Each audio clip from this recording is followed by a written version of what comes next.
on n'en est pas là.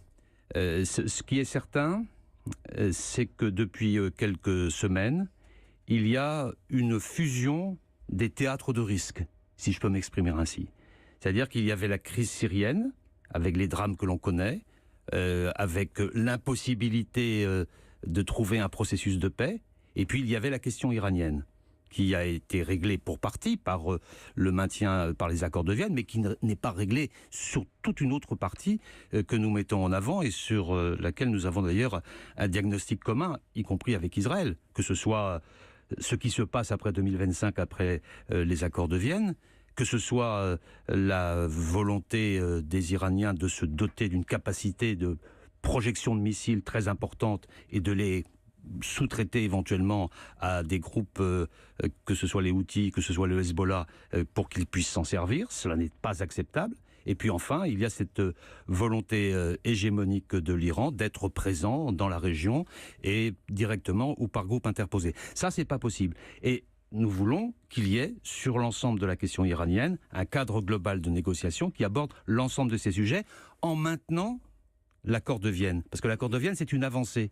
L'accord de Vienne empêche l'Iran d'accéder à l'arme nucléaire. C'est un acquis qui a été signé par beaucoup de partenaires, dont les États-Unis s'en sont dégagés, les autres sont restés. Mais il faut aller au-delà, et ça fait partie des discussions que nous avons en ce moment avec nos différents partenaires pour sécuriser. Mais la nouveauté, c'est que les deux théâtres sont en train de fusionner. La preuve, Israël a frappé des postes avancés iraniens en Syrie. Et c'est une question qui devient maintenant très dangereuse et à risque. Alors, qu'est-ce qu'il faut faire ? Il faut essayer d'aboutir à un règlement de la question syrienne, d'abord. Il faut parler avec les Iraniens d'une part, et aboutir à un règlement de la question syrienne pour faire en sorte qu'il y ait un processus vertueux de pacification qui puisse se mettre en œuvre. Ça a fait l'objet de discussions. Ça peut avancer. Ça fait partie des discussions qu'ont eues M. Netanyahou et le président Macron hier. Qu'est-ce qui se passe ? Il y a une impasse, parce que le processus qui avait été initié par les Nations Unies n'avance pas. Il y a par ailleurs un processus qui a été initié par la Russie, ce qu'on appelle le groupe d'Astana, avec la Turquie, l'Iran, la Russie. On n'arrive pas à avoir un processus qui soit clairement opérationnel.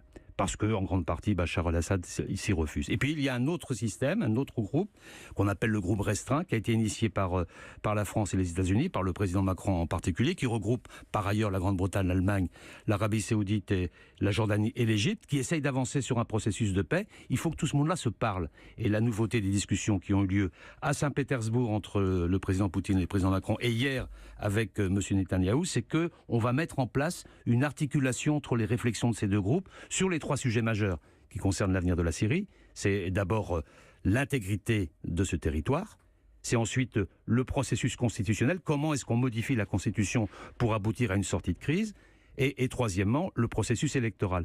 Et sur ces trois points-là, on peut avancer en ayant un mécanisme d'articulation entre les deux instances. Et Israël est directement concerné parce qu'Israël sent bien qu'il y a là un risque pour sa sécurité. Et les discussions d'hier ont permis d'avancer en ce sens.